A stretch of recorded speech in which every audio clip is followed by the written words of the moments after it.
பார்க்கலாம். ஒரு ஊர்ல தண்ணி இல்லாம வறண்டு இருந்துச்சாம். அதனால ஊர் மக்கள் எல்லாமே அரசர் கிட்ட வந்து தண்ணி இல்லைன்ட்டு தேடி போனாராம். அங்க ஒரு பாட்டி இருந்தாங்க. அந்த பாட்டி கிட்ட வந்து ஊர்ல என்ன நடந்ததுன்னு சொன்னாங்களாம். அதனால அந்த பாட்டி வந்து பனிப்பாறையை வந்து குதிரை வண்டியில கொடுத்து அனுப்பிச்சாங்களாம். என்னன்னு சொல்லி அனுப்பிச்சாங்கன்னா அதை போய் அவங்க ஊர்ல வைங்கன்ட்டு சொன்னாங்களாம். அதனால ராஜாவும் போயிட்டு அவங்க ஊர்ல போய் விவசாயி கிட்ட போய் வைக்க சொன்னாங்களாம்.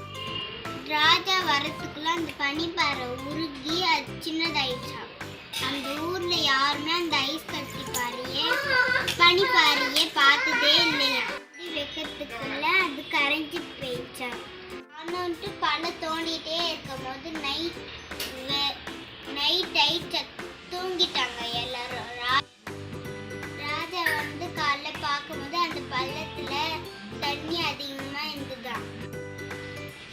கிணறு பறந்த கதை. எனக்கு இது உண்மையா பெய்யான்ட்டு எனக்கு தெரியாது. தேங்க்யூ. இந்த பூமியிலேயே ஓல்டஸ்டான 2 கிணறு இருக்கான். அது சவுதி அரேபியா. நம்ம சின்ன வயசுல இருக்கும்போது இதுல கயிறு ஏற்றி தண்ணி எடுப்பாங்க. இப்போ வந்து இதுல மோட்டர் போட்டு தண்ணி எடுப்போம். என் குட்டி ஃப்ரெண்ட்ஸ் எல்லாமே நீங்களாம் கிணறு பார்த்துருக்கீங்களா?